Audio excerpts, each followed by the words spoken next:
Así que nuestra ponencia principal, dada por Dr. Marco Caliendo de la Universidad de Potsdam. Él va a hablar de las políticas del mercado laboral basadas en evidencia y fundamentos metodológicos y ejemplos innovadores. Y va a dar su presentación en línea. Espero que esté aquí ahora. Buenos días.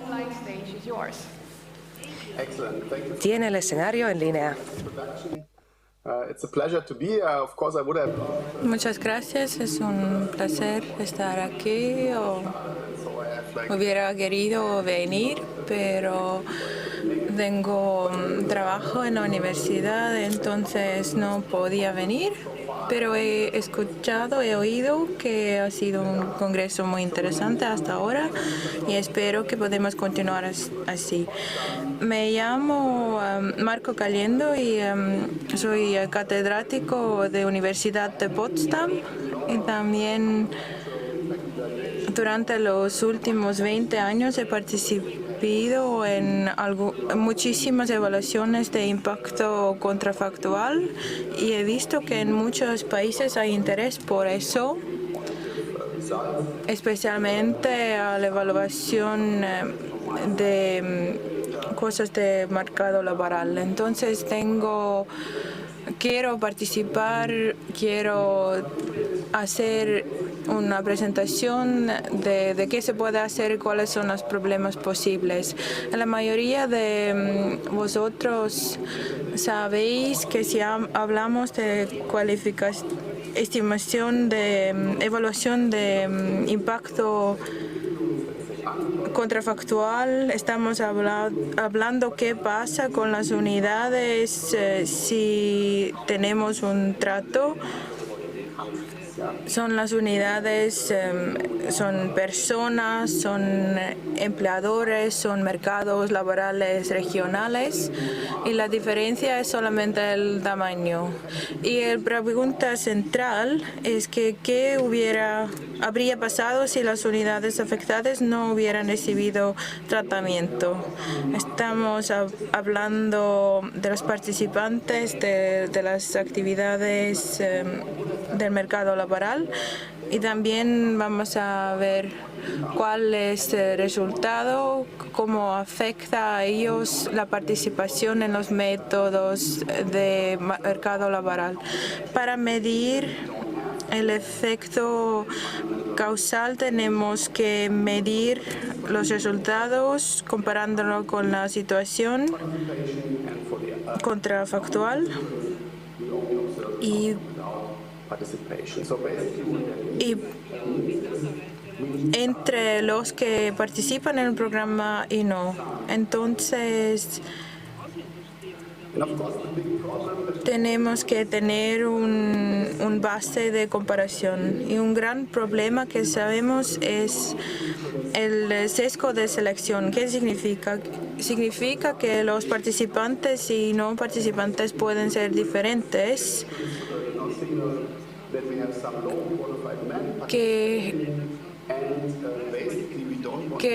Por ejemplo, personas con menos cualificación lo comparamos con personas con alta cualificación, muy calificados, o hombres con mujeres, porque los resultados van a ser diferentes. Entonces, no es fácil y no vale la pena hacer la comparación así por el sesgo de selección.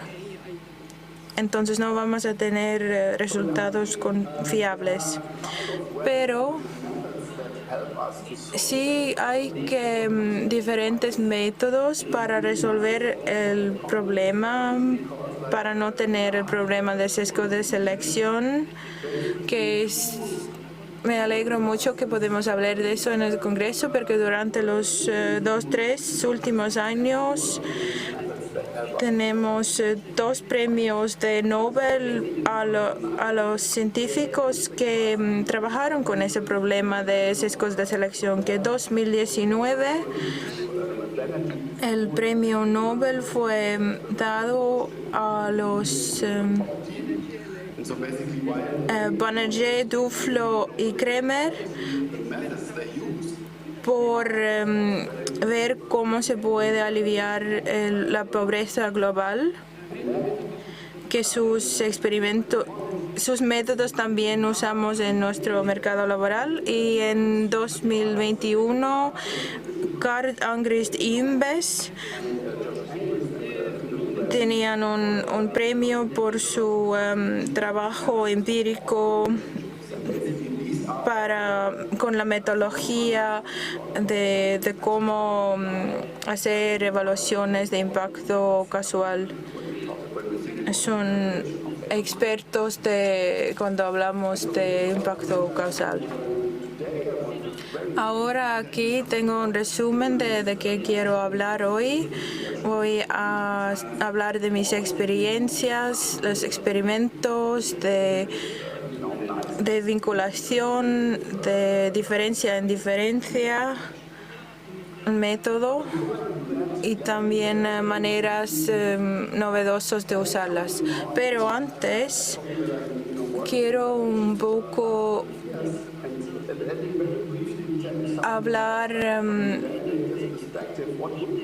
del punto de vista de un evaluador, cómo es el mundo ideal, que he trabajado en este área por 20 años ya, que en el mundo ideal el evaluador está participando en el programa ya al desarrollo del programa, entonces puede influir qué datos van a recopilar.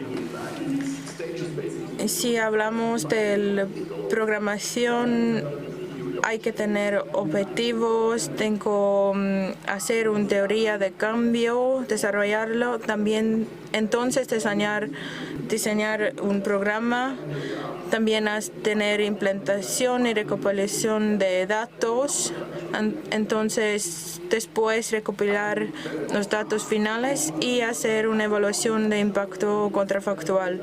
A veces me preguntan si hay diferentes métodos de evaluación que yo creo que para evaluar un proceso hay que ver cómo tiene que ver con la implantación. Entonces, evaluación de impacto es algo adicional. Entonces, podemos usar todo el proceso para hacer la evaluación, que vamos a añadir las reglas de evaluación ya en el proceso, entonces podemos usar los datos recopilados para hacer una evaluación de impacto contrafactual de manera más fiable, para tener resultados que nos ayuden en el futuro a hacer los programas más útiles en el futuro. Ahora también, si hablamos del mundo perfecto, hay algunas cuestiones, preguntas importantes que tenemos que responder en la etapa de planificación. Por ejemplo, cuáles son las medidas, objetivos, qué hacer con teoría de cambio, que es un base teórico para nuestro trabajo, qué va a pasar para obtener los resultados, y también queremos ver cuáles son los diferentes canales adicionales para tener éxito. Entonces tienen diferentes niveles el programa para reintegrar los desempleados, por ejemplo, con la formación. Se puede mejorar sus habilidades, cosas adicionales para tener éxito, para ver cuál es su impacto. Y si sabemos todo eso, entonces podemos elegir nuestra estrategia empírica. Vamos a ver cuál es la metodología. Es muy importante aquí también cómo se recopila la información, los datos necesarios para la evaluación. Y si es claro ya cuáles son los mecanismos teóricos que usamos para obtener un resultado exitoso. En el mundo ideal, los evaluadores tienen bastante tiempo, presupuesto y datos de alta calidad, pero eso es un mundo ideal, perfecto, y en mundo real hay cosas diferentes que en realidad tenemos evaluaciones con presupuesto ajustado en condiciones no tan perfectas. Entonces eso es algo que hay que recordar, que espero que tengamos bastante tiempo y presupuesto. Nuestro objetivo siempre es el mundo ideal, pero no es fácil conseguirlo. Eso era una introducción corta sobre el marco de evaluación y ahora voy a continuar con los métodos. Primero, lo más claro son experimentos. Según mi experiencia, puedo decir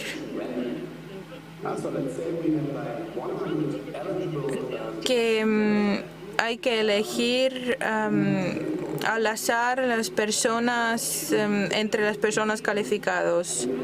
Que tenemos un programa de formación con 50 personas en el experimento y hay que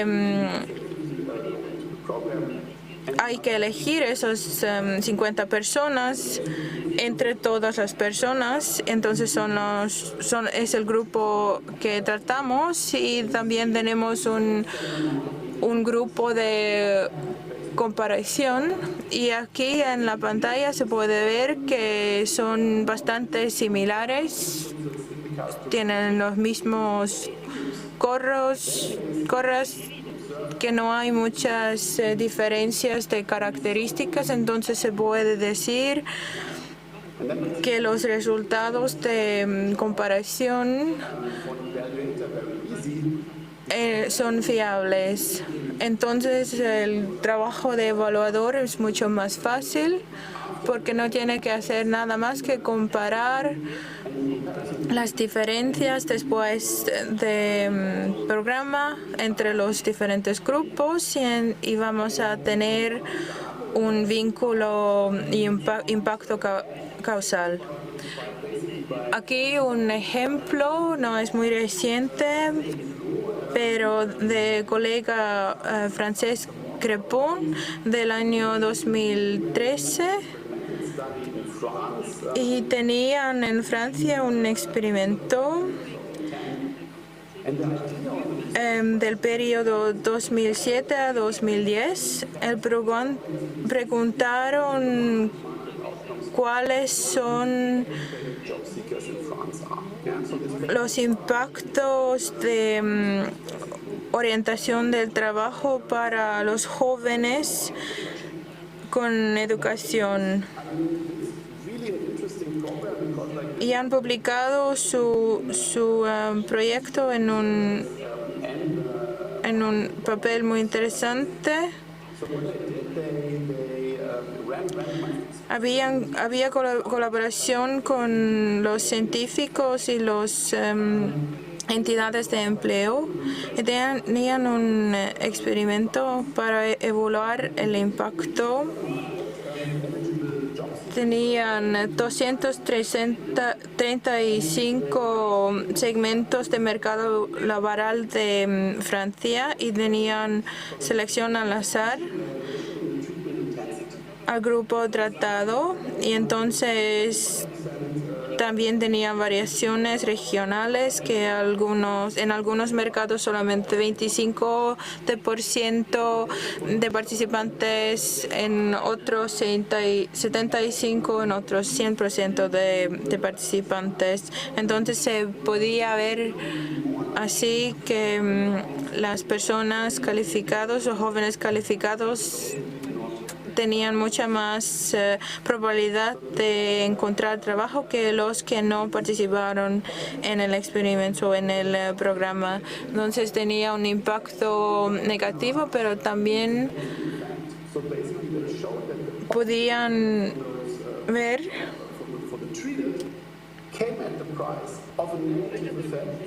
que había mucho impacto de exclusión, un resultado negativo, que los que no participaron en el programa no tenían mucha probabilidad de encontrar trabajo, y es muy importante porque no siempre se puede ver cosas así, porque aquí no solamente concentraron al impacto directo para los usuarios, pero también vieron los impactos indirectos para los que no participaron. Entonces, el análisis tenía mucho impacto porque había el impacto directo e indirecto también. Otro método es parecido, porque se usa mucho cuando hacemos experimentos.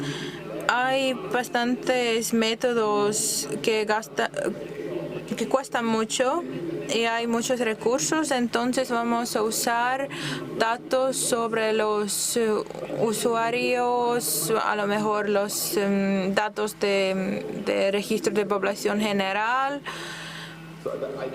y entonces puede haber problemas de sesgo de selección otra vez, porque hay que encontrar para cada persona gemelos estadísticos para cada participante. Él tiene que tener los mismos rasgos característicos. Por ejemplo, tenemos una persona con gorro, entonces tenemos un gemelo estadístico que también tiene su gorro. Que eso no quiere decir que tiene que tener gorros, pero en general se puede decir que todos los rasgos principales deberían ser idénticos, porque es importante también en los programas del mercado laboral. Y por eso hay que tener muchos datos profundos y confiables, y es un problema muy grande, porque si necesitamos mucha información sobre educación, experiencia anterior, la región, sus condiciones de vivienda, y si tienen muchas cosas, es muy poco probable encontrar un gemelo idéntico. Y una de las soluciones es vinculación con la probabilidad. Entonces hay un índice común para tendencia marcador, y entonces se elige un otro participante que es lo más próximo al original. Si queremos usar esa vinculación, necesitamos tener muchos datos que nos ayudan mucho. Si queremos concentrarnos en los característicos importantes, necesitamos fuentes de información muy fiables. En algunos países se puede tener los datos desde registros municipales, por ejemplo, sobre las personas que buscan trabajo, pero a menudo también se puede tener datos comparando la información entre diferentes fuentes de datos.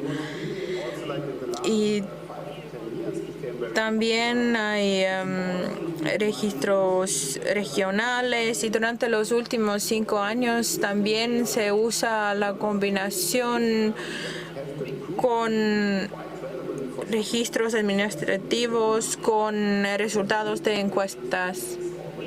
Si tratamos de evaluar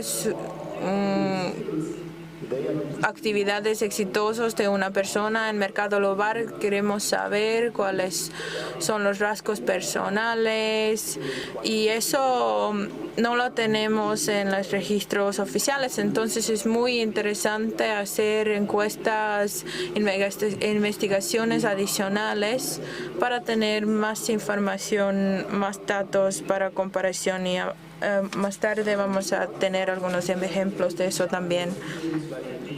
Otro ejemplo de una investigación en 2016 sobre los subsidios de startup, y era la pregunta si tenemos subsidios para los desempleados, si tienen resultado positivo para que tengan su empresa propia, pero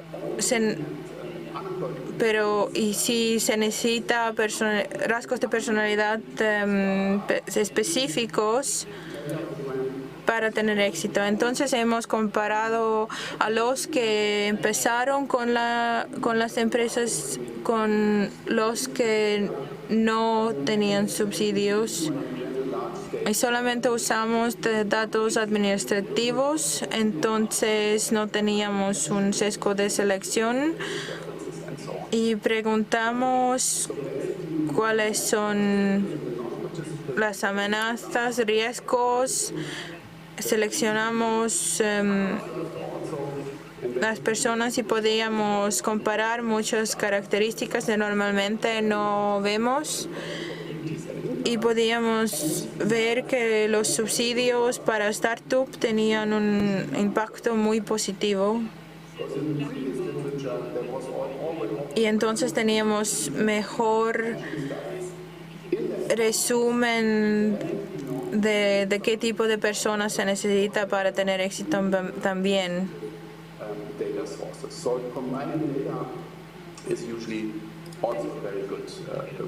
Y también habían personas con quien no teníamos información.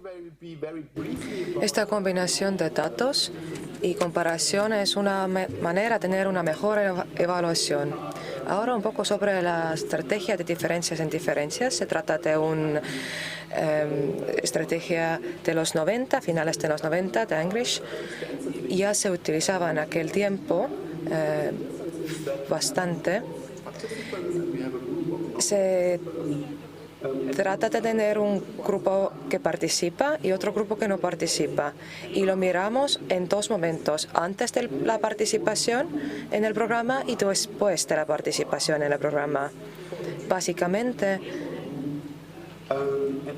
combinamos las evaluaciones de los dos grupos antes y después. Y si los comparamos, estamos también mirando indirectamente las tendencias temporales. Es un enfoque bastante fácil porque pensamos que las tendencias temporales son los mismos en el grupo de participación y en el grupo que no participa.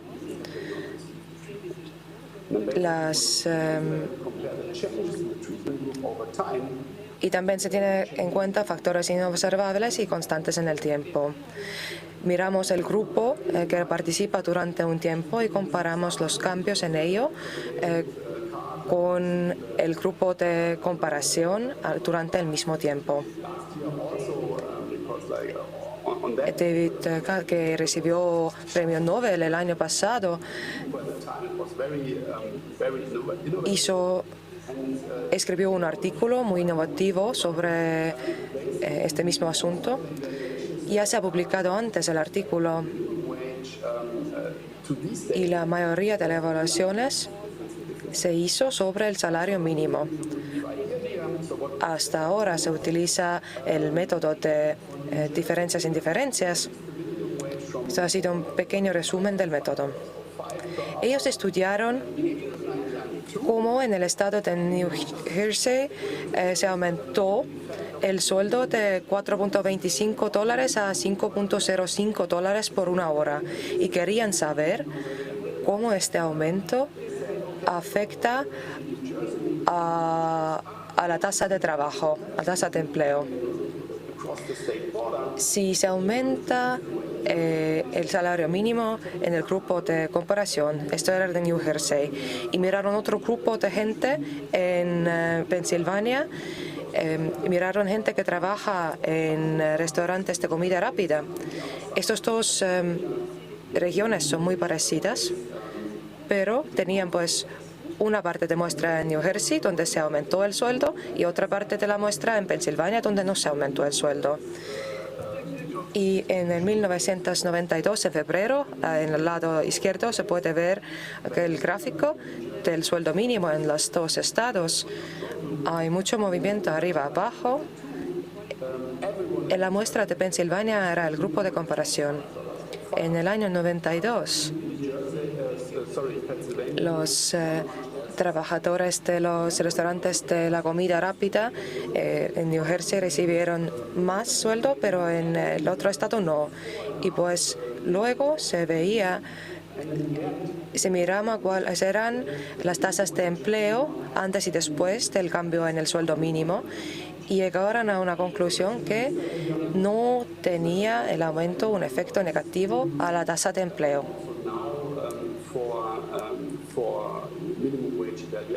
Es un método que se utiliza y que se sigue utilizando para evaluar el sueldo mínimo. Sigue siendo relevante. El último método que empezamos, Marco.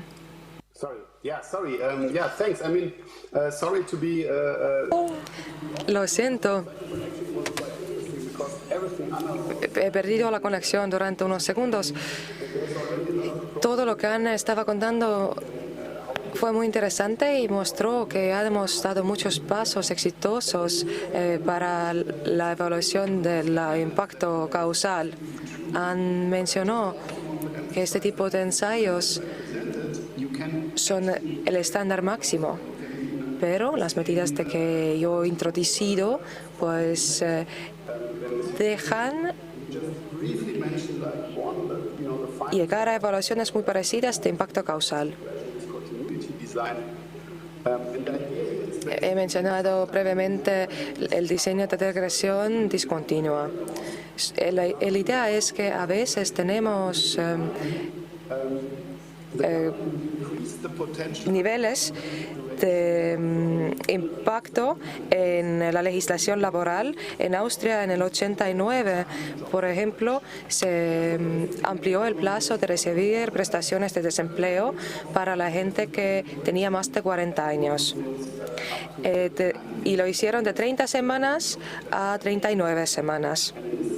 Pero los que eran más jóvenes de los 40 años solo tenían 30 semanas de prestaciones. Y este método de regresión discontinua pues compara a la gente que está muy cerca del valor de corte, y es una metodología muy buena si se puede hacer experimentos y recopilar datos apropiados. Y luego quiero brevemente llegar a mis conclusiones, porque quiero dejar tiempo para preguntas y respuestas. Prácticamente todos queremos tener una política del mercado laboral basada en datos, y para ello hay que garantizar un éxito al evaluar los programas. Yo creo que hay que involucrar a los evaluadores lo antes posible y también planear los métodos de la evaluación cuando estamos todavía diseñando los proyectos. Las lecciones importantes que hemos aprendido a través de muchos proyectos que Ana ya ha descrito es que los mejores datos, buenos datos, nos ayudan muchísimo. La combinación de diferentes fuentes de datos es una buena oportunidad, pero se necesita mucho tiempo para ello. Si quieres hacer un ensayo o un cuestionario, pues hay que prepararlo. Luego necesitas hacer un estudio de follow-up y hay que pensar también en la evaluación de impacto causal. A veces necesitas hasta 6 meses para hacerlo después del fin del programa, porque muchas veces quieres ver el impacto a largo plazo. Diseñando los programas es útil también pensar en cómo y de dónde recopilar datos para la evaluación de este programa. En los últimos 20 años, lo que más he aprendido es que hay que mantener el optimismo y priorizar las actividades. Se puede hacer cualquier cosa, pero no se puede hacerlo todo y desde luego no se puede hacerlo todo al mismo tiempo. O sea, si no sabes cómo funciona el programa, pues aprender un poco sobre ello le puede ayudar mucho, pero sin tener relaciones de cooperación a largo plazo y partes interesantes, no puedes tener un éxito grande en cuanto a las políticas del mercado laboral. Así que tener una evaluación buena, para ello necesitas mucho tiempo. Y hay que pensar en ello en las primeras etapas de los programas para tener una mayor probabilidad de tener éxito. Y si tenéis preguntas, por favor, contáctame. También durante la pausa de té y café o durante el almuerzo. Si no lo pueden hacer, pues pueden mandar sus preguntas a mi correo electrónico que pueden ver en la diapositiva. Y si ha surgido interés en alguna de mis diapositivas, les puedo mandarles y hablar más sobre el tema. Gracias. Anne, por favor, también ven al escenario. Tenemos tiempo para un par de preguntas para ambas personas. Si tenéis una pregunta, por favor, mostrar y le traemos un micrófono.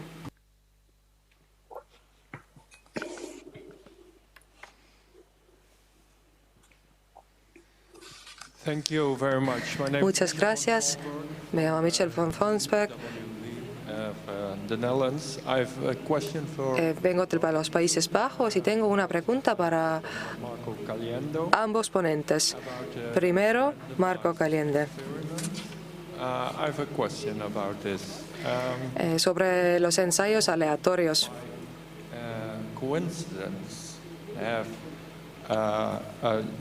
Larger proportion of people with a relevant characteristic in your si tiene so it's not más personas de lo pensado en el grupo de control, más personas con las características pensadas, eso no es un sesgo de selección, es proporcional y normal. ¿He entendido bien? Una pregunta maravillosa.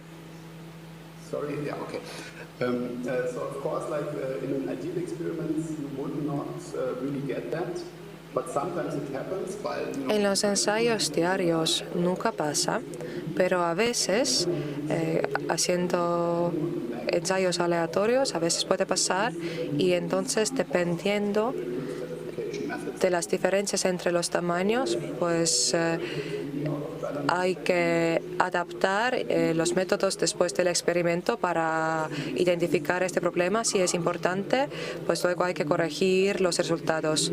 Si no puedes tener un equilibrio perfecto durante el experimento, pues luego se puede aplicar el sesgo de selección. Otra pregunta para Anne. El último diapositiva.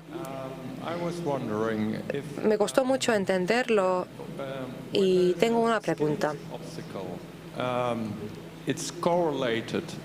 Si tiene un obstáculo la persona porque no tiene suficientes habilidades, muchas veces se hace correlación entre ello y otros problemas. Es más difícil diagnosticar a la gente que no tiene un cierto tipo de capacidades o tiene un obstáculo.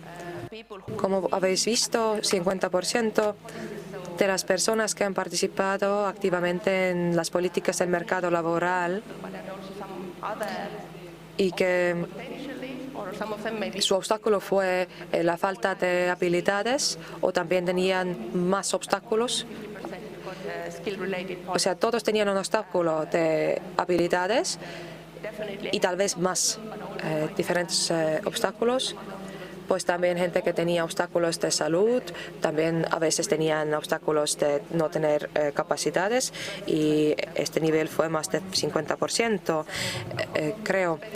Fue una situación muy parecida, con muy pequeños cambios, diferencias. Creo que evaluamos que la gente que no tiene suficientes capacidades participa más en las actividades laborales. No veíamos que sea así, a lo mejor no teníamos suficientes datos que podríamos utilizar, teníamos muchas dimensiones que teníamos que evaluar, pues cualificaciones, qué idioma se habla y otras cosas, pero obviamente no veíamos todas las habilidades que la gente tiene. A lo mejor este es un error, pero también puede ser el caso de que las recomendaciones de las que ponen en acción las políticas, pues a lo mejor esta política de recomendaciones de asesoramiento no es suficientemente bueno todavía, y eso es lo que nos mostró el análisis de los datos. Bonjour. Alors je voudrais d'abord faire une petite réflexion Muchas gracias. Marco. Vous m'avez rappelé Quiero hacer un comentario sobre lo que dijo señor profesor Galiendo, que tiene que ver con lo que ha dicho Elton Mayo sobre la metodología sobre General Electric del 1920. Entonces, importante aquí preguntar sobre perfiles estadísticas, si podemos usarlos en la evaluación de impacto, si es un método de impacto, si hablamos cómo está integrado el persona que busca trabajo en el mercado laboral. Okay, thank you. I mean, that's an excellent question. Also, like the General Electric experiment in 1920, which was... Gracias por la pregunta, que el experimento de General Electric en 1920 era uno de los primeros, pero no tenían éxito porque los científicos fueron a la fábrica y trataron de cambiar el ambiente de trabajo para ver qué impacto tienen para su trabajo, pero los trabajadores hicieron cosas diferentes según lo que era el objetivo. Entonces es uno de los aspectos, unos de los experimentos que no tienen éxito porque trataron de cambiar la manera de hacer las cosas de los clientes. Entonces, si hablamos de la elaboración de perfiles, sí que se puede hacerlo, pero hay que hacerlo bien, y para eso necesitamos una evaluación basada en evidencias anteriores. Si sabemos cuál programa funciona bien para quién, como ha dicho Anne, entonces podemos dar consejos buenos, que no todos los programas de formación tienen el mismo efecto con mujeres y hombres con misma cualificación en cada mercado laboral. Entonces necesitamos tener características concretas y correctas para hacer una elaboración de perfiles, pero ya necesitamos información sobre impacto de diferentes programas antes. Tenemos tiempo para una pregunta más. Muchas gracias. On a back row. Elina Kallas is here from Estonian Unemployment Insurance Fund. Tenemos aquí Elina Kallas de Instituto Casa y una pregunta para profesor Caliendo. Muchas gracias por la presentación, y mi pregunta es lo siguiente. ¿Qué piensa sobre el uso de meta-análisis or not available? elaborando la política de mercado laboral si no tenemos todos los datos? Es una situación donde hay que tener optimismo.